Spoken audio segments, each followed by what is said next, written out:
Selamat pagi anak-anak. Hari ini kita akan belajar tentang pencatatan pada jurnal penerimaan kas. Di sini Ibu akan memberi contoh pada soal PT Kargo Permai. Nah, di dalam layar monitor anak-anak sudah melihat bahwa dalam soal PT Kargo Permai sudah dijadikan informasi umum dari pesan tersebut, baik dari alamatnya, nomor teleponnya, fasmili, kemudian jenis usaha yang bergerak di bidang apa, sudah dijelaskan dalam informasi umum. Dan penjelasan informasi umum juga ada kebijakan dari akuntansi yang dilakukan oleh PT Kargo Permai, yaitu ini dapat lihat dari kebijakan akuntansi umum. Dia menggunakan sistem dasar aquabasis, kemudian pembeliannya di sini juga sudah cantumkan pembelian diperlukan PPN masker 10%, beban transport ditanggung oleh perusahaan, masukan temik sebesar 20% naik per 30, tanpa pembayaran hutang didenda 1%.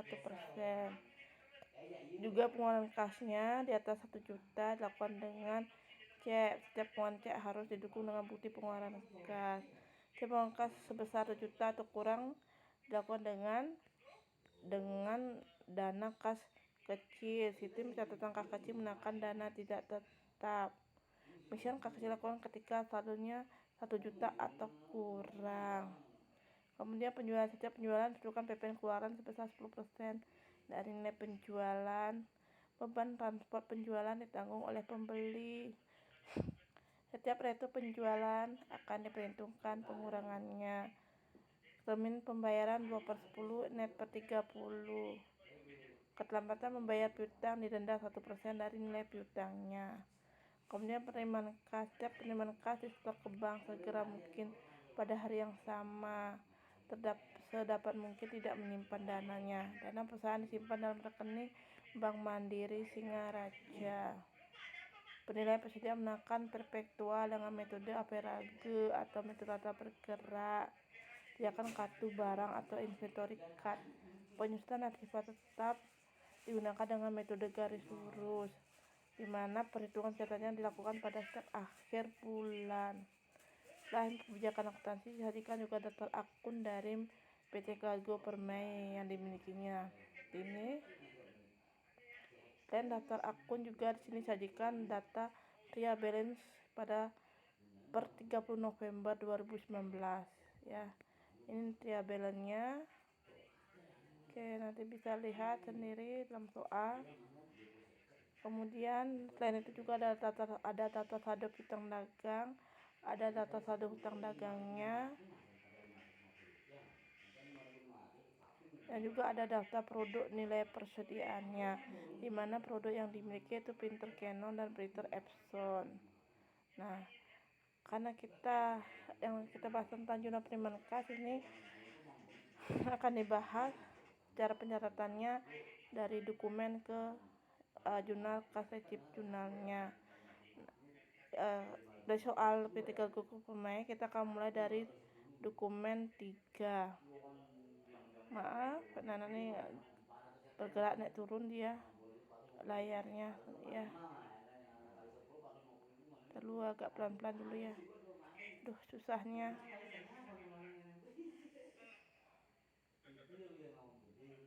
Oke. Di sini dokumen 3 yang akan dimulai.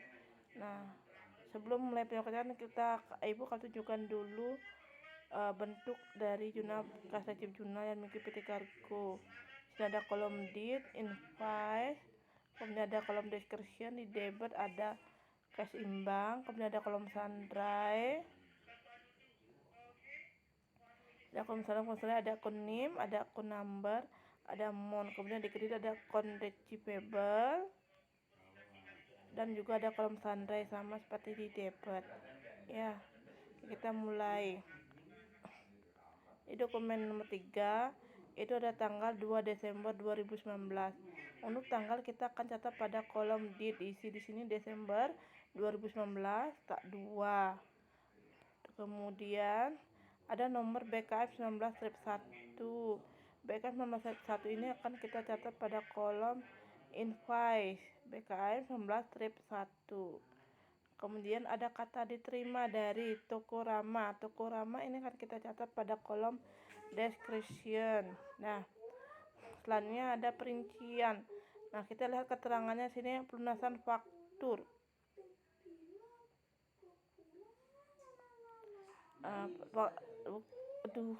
Aduh.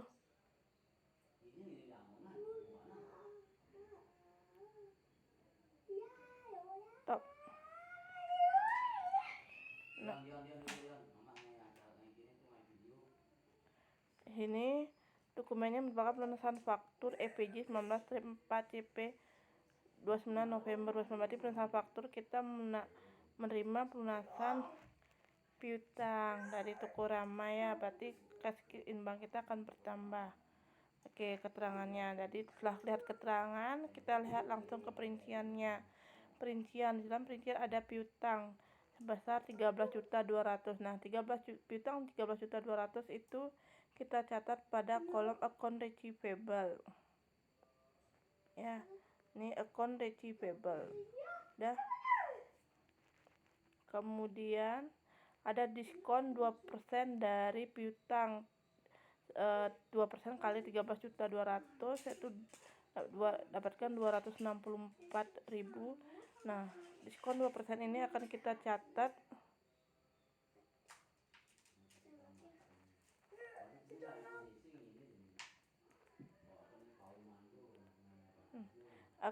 karena kolom diskon tidak disediakan kolomnya, maka kita akan catat pada kolom sunrise di sebelah debit. Sales diskon itu kita catat pada sebelah di kolom sunrise di sebelah debit ya. Itu di sini silakan di account name kita tulis namanya adalah sales diskon. Kemudian account numbernya yaitu 42300, itu bisa dilihat di daftar akunnya. Kemudian jumlah umurnya adalah 264 ya.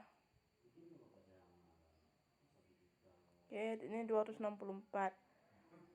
Kemudian jumlah 12.936.000 rupiah. Ini akan kita catat, jumlah ini akan masuk ke cash imbang bertambah di sebelah debit yaitu 12.936.000 rupiah. Jadi kita tinggal memindahkan aja data yang sudah ada di dalam dokumen seperti ini ya. Jumlah 12.936 itu pindahkan aja ke cash imbang. Piutang 13.200 itu pindahkan aja, catat ke dalam akun receivable. Kemudian diskonnya catat pada kolom karena tidak disediakan nama kolomnya, nama akun yang tidak ada seperti akun receivable cash imbang sudah disediakan kolomnya. Jika tidak ada, maka kita catatnya pada kolom sunrise ya, yaitu dengan menulis akun name-nya dulu, terus akun numbernya, baru amount-nya. Seperti itu. Oke, kemudian dokumen 10. Di sini dokumen 10 kita menerima rituan gede. Perinciannya adalah untuk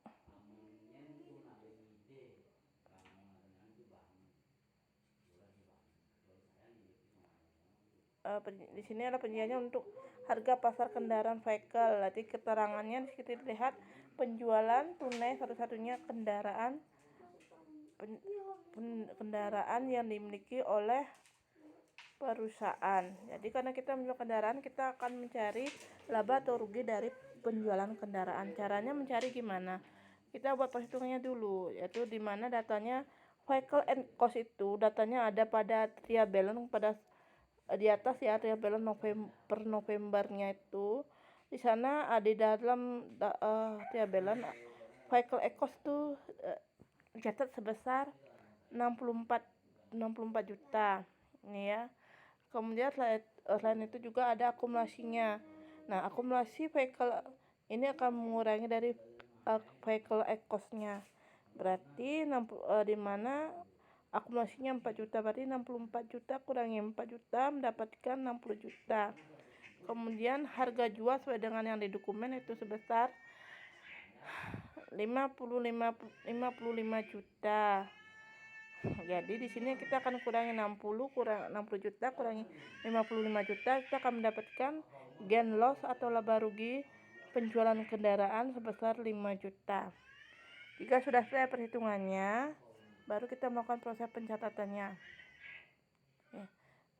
Di kolom date isi dengan tanggal sesuai dengan dokumen. Di sini dokumen tanggal 10 Desember, isi tanggal 10 Desember. Kemudian investnya sesuai dengan nomor dokumen itu BKM 19-2. Kemudian deskripsinya di sini pakai diterima dari Tuan Gede. Habis nafasku.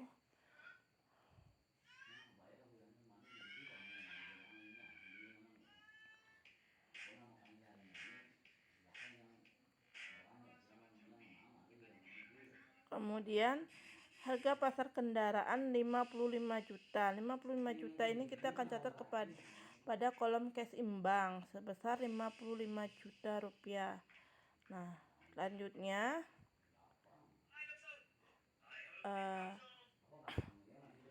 hanya yang ini dalam di perhitungan ini ada vehicle at cost.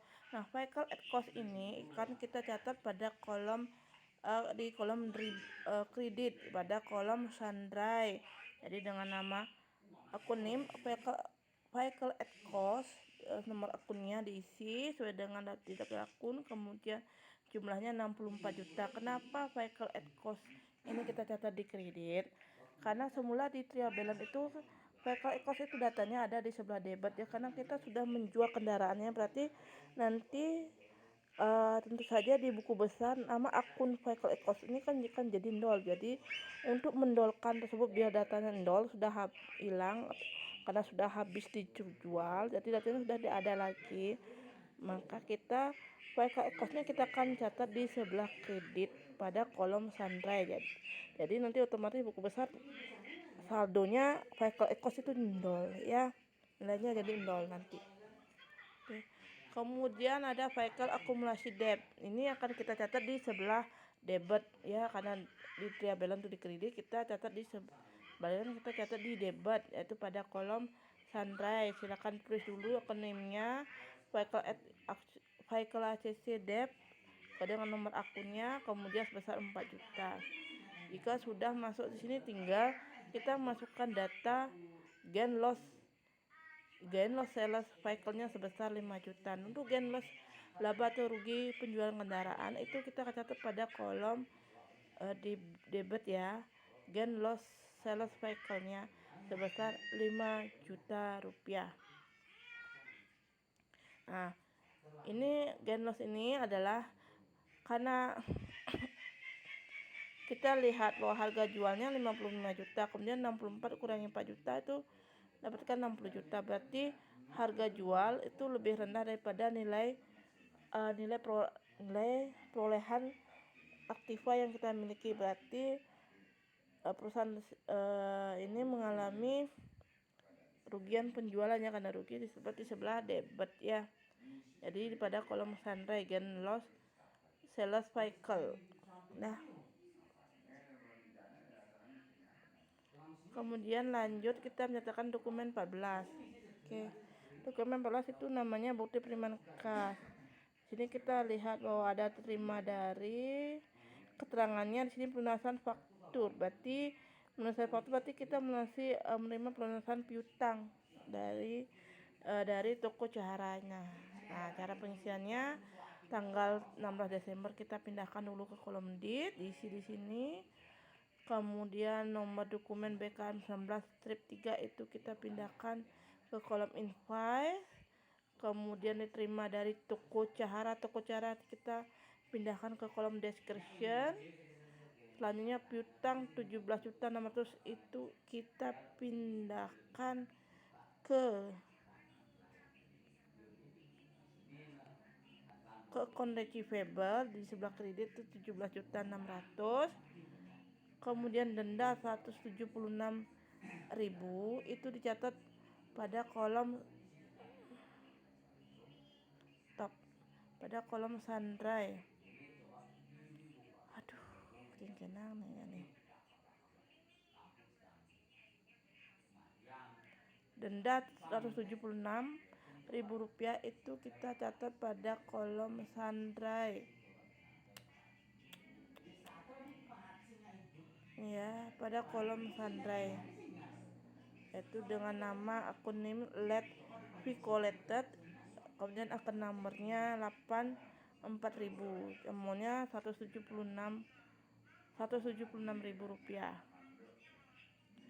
Kemudian jumlah 17.776 itu kita catat pada kolom cash in bank. Seperti itu aja ya. Kemudian lanjut ke dokumen 17. Dokumen 17 ini merupakan nota kontan. Berarti karena nota kontan berarti ini merupakan kita melakukan penjualan secara tunai. Ya. Itu di sini.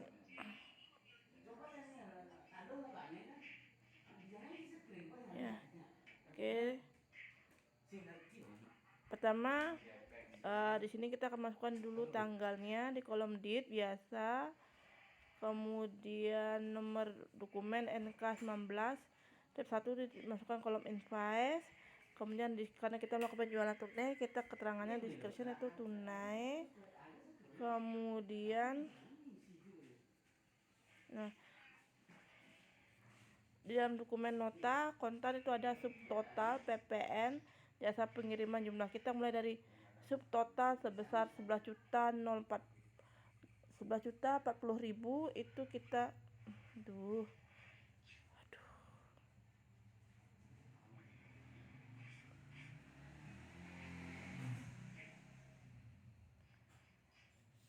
subtotal 11.040.000 rupiah itu kita akan catat pada kolom di sebelah kredit pada kolom Sandrai dengan nama akun yaitu sales or merchandise ya. Kita melakukan penjualan. Jadi sales merchandise sebesar dengan akun number silakan lihat di daftar akunnya. Terus amountnya 11.040.000. Kemudian ada PPN 10%, 1.140.000 itu top. Sampai dah.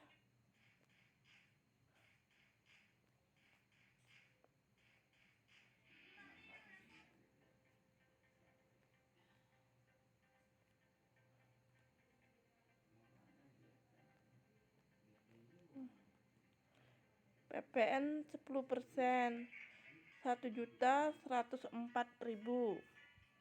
Itu kita catat pada kolom Sandra di kredit.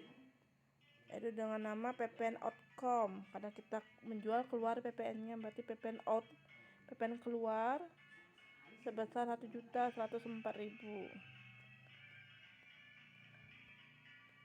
Kemudian ada jasa pengiriman 100.000. Itu dicatat pada kolom Sandra di kredit yaitu dengan nama Brick Collected. Silakan akun nomornya dilihat di daftar akun ya, itu amountnya 100.000. Jika sudah, kemudian jumlah 12.244.000 rupiah ini kita catat pada kolom debit yaitu pada cash in bank ya. Oke, karena kita dalam dokumen ini semuanya sudah dimasukkan datanya.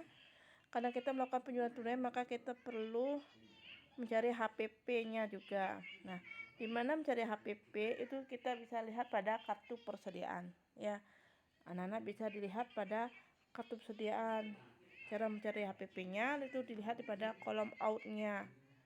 Ya, di sini ada penjualan tunai tanggal 20 di kartu persediaan, juga tanggal 20 dengan nomor dokumennya sudah sesuai yang di sebelah NK19-1.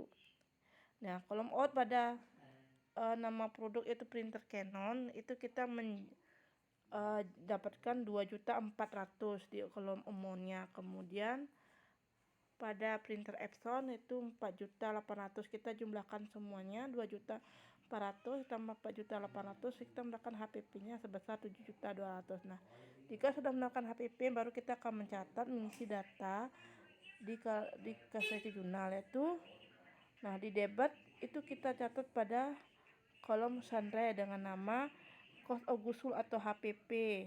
Akun nomornya lihat di daftar akun itu sebesar 7.200.000. Kemudian juga di kredit merchandise inventory-nya berkurang. Kemudian akun nomornya lihat di daftar akunnya dengan amount 7.200.000. Itu. Kalau sudah lanjut, kita lanjutkan ke dokumen 20. Kita lihat dokumen 20 ini untuk apa? Ini lihat keterangannya pelunasan waktu, berarti karena pelunasan waktu berarti kita menerima pelunasan piutang ya. Oke. Seperti tadi kita akan mencatat tanggalnya di kolom date tanggal 22 Desember, kita pindahkan ke kolom date. Udah. Kemudian nomor dokumennya BK 194 itu kita catat di kolom invoice. Di sini udah. Kemudian diterima dari toko Alexia, toko Alexia pindahkan ke kolom description. Ya. Kemudian ada perincian piutang 13.200.000 itu kita catat pada akun receivable 13.200.000. Kemudian denda 1% dari piutang yaitu didapatkan 132. Denda ini kita catat pada kolom sundry di sebelah kredit dengan nama late fee collected itu sebesar 132.000. Akun nomornya lihat di daftar akun ya. Kemudian jumlah 13.332.000 rupiah ini dicatat pada cash imbang di debit 13.332.000 rupiah. Oke, itu aja. Karena sudah selesai semua dokumen catat, maka nanti pada saat terakhir di dalam cash receipt jurnal anak-anak jumlahkan juga cari totalnya, cash imbang ditotalkan, kemudian kolom sandra juga ditotalkan berapa, kondisi receivable juga, di sini juga amountnya di kolom kredit, kolom sandranya juga. Kemudian untuk nama akun receivable diisi, nomor akunnya berapa itu lihat di daftar akun, dan juga kayak simbang akun nomornya juga diisi atau nomor akunnya ya. Ya gitu, oke. Selamat mencoba dan mengerjakan tugas berikutnya yang akan Ibu berikan. Terima kasih.